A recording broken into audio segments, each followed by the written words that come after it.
Chers camarades, bien heureux de vous retrouver une fois de plus sur notre grande chaîne Panafricain 2.0.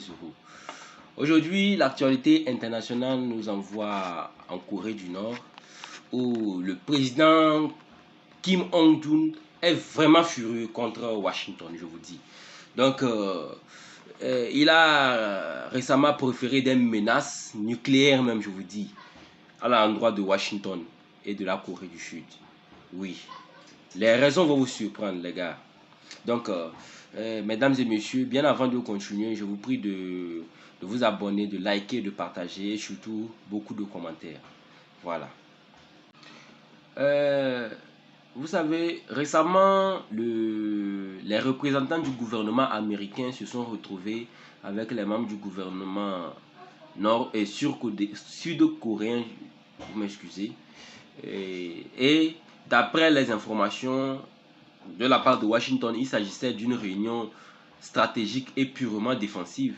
Mais Kim Jong-un, l'homme à la tête rasée, n'a pas vu ça de cette heure, je vous dis. Il est complètement rasé, il est en pétard, je vous dis.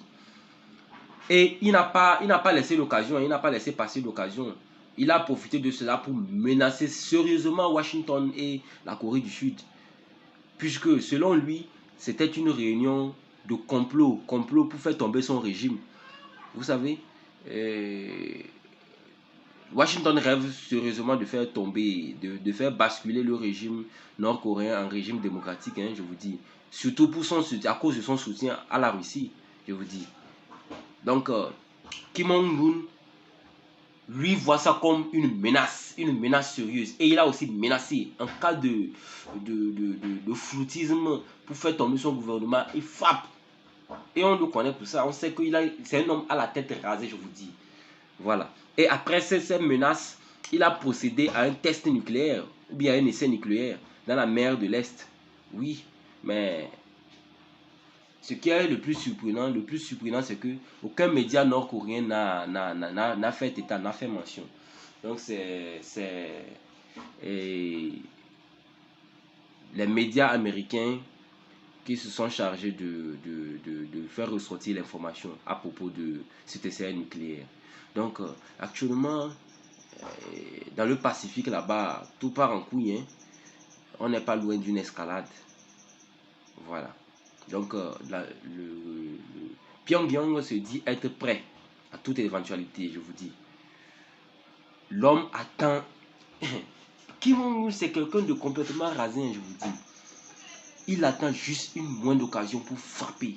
Récemment, il a montré son soutien en envoyant combien de chars? Plus de 13 000 obus à la Russie lors de sa guerre avec l'Ukraine, je vous dis. Il a tellement fabriqué des munitions et amassé, stocké des missiles qu'il ne sait même plus quoi faire, je vous dis. Le gars a passé toutes ses années au pouvoir à fabriquer seulement des armes, des obus, des chars, des missiles. Donc, il n'attend qu'une seule erreur d'un pays pour se déchaîner, je vous dis. Le gars attend de voir l'effet que fait une bombe en situation réelle. Hein? Il a fabriqué ses missiles nucléaires. Il attend une occasion pour lancer, voir ce que ça fait concrètement sur le plan réel. Parce que le gars il ne veut plus se contenter des essais. Hein. Il veut voir ce que ça fait vraiment. C'est le gars qui se réveille à chaque matin, il contemple le ciel pour voir s'il n'y a pas un missile par hasard qui vole. Je vous dis, les gars. Ou bien s'il n'y a pas un drone ou quelque chose qui passe dans son ciel sans autorisation pour qu'il leur donne une frappe, je vous dis. Donc, il faut vraiment faire attention à ce qui se passe dans le Pacifique. Voilà.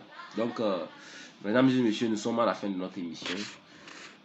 Bien des choses à la famille.